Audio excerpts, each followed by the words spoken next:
Don't forget the doc.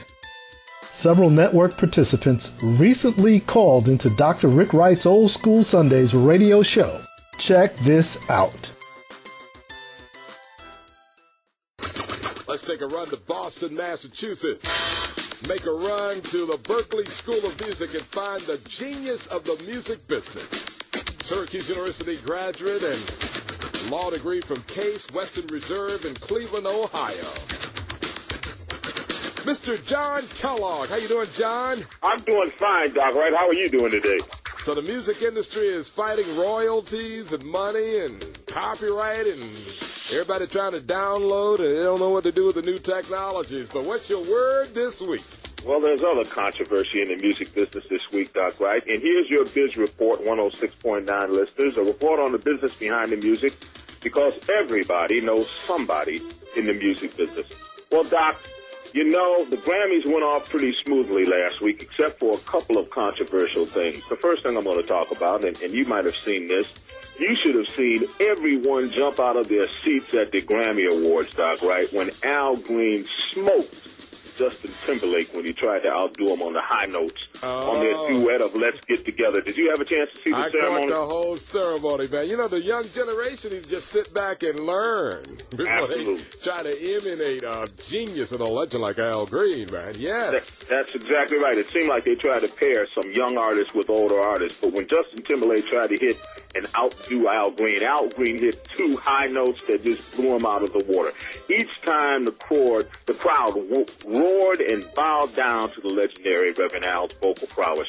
You know, he's not getting older, he's just getting better. He's getting better. That's right. Go ahead, John, kick it, man. And the real music business story of the Grammys is the whole Chris Brown Rihanna incident.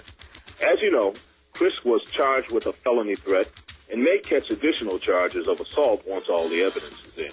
And this raises two business issues. First, what will be the effect on Chris Brown's career that was at an all-time high just the day before the Grammys?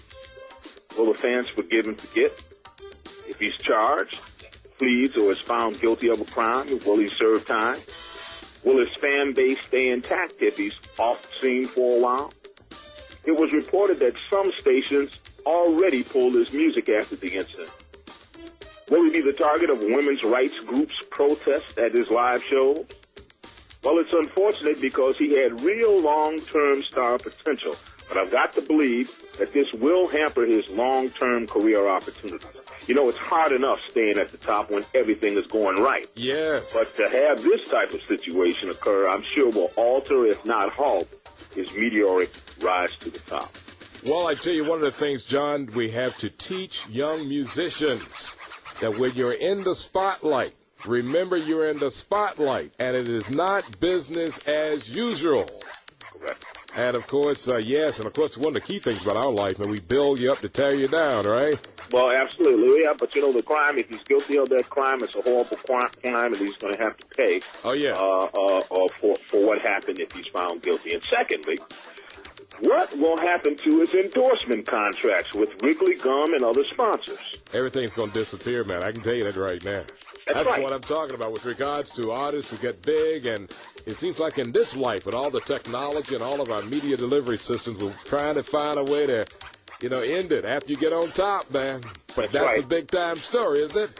Yes, sir. It does get tough. You know, we've talked about this before in other biz reports. Most endorsement contracts contain morals clauses that allow the sponsoring company the right to terminate the contract if the celebrity, in this case Chris Brown, does anything that may cause him or the company to be seen in a bad light.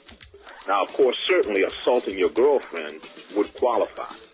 As a result, Wrigley's Doublemint Gum has already pulled the ad starring Chris, and depending on their contract, they may also terminate the deal, costing Chris a lot of money. Well, it's a shame all around. And all I can do is wish the best to Chris and Rihanna and all of the other people involved. Well, that's it for this week, Doc Wright. Good talking to you. Talk to you in a couple of weeks. Nice talking to you, John Kellogg and Chris and all the groups. Y'all call up the greatest musical expert in the world, John Kellogg, and find out how to conduct your business and be nice when you get on top. It's easy. But that's another story. Love you, John. Talk to you later. John Kellogg checking in from Berkeley School of Music in Big Bend, Boston, Massachusetts. All right, so get to all the Syracuse University alums throughout the world. Checking out Dr. Rick Wright, Power 106.9 Old School Sunday. On a big bad Sunday afternoon, Dr. Rick Wright live and well in Syracuse here at Power 106.9 Radio. Do it. The network reminds you that you too may call in to Dr. Rick Wright on Sundays between 1 p.m. and 7 p.m. Eastern Standard Time. Check in with the doc at area code 315-428-1069. Don't forget the doc.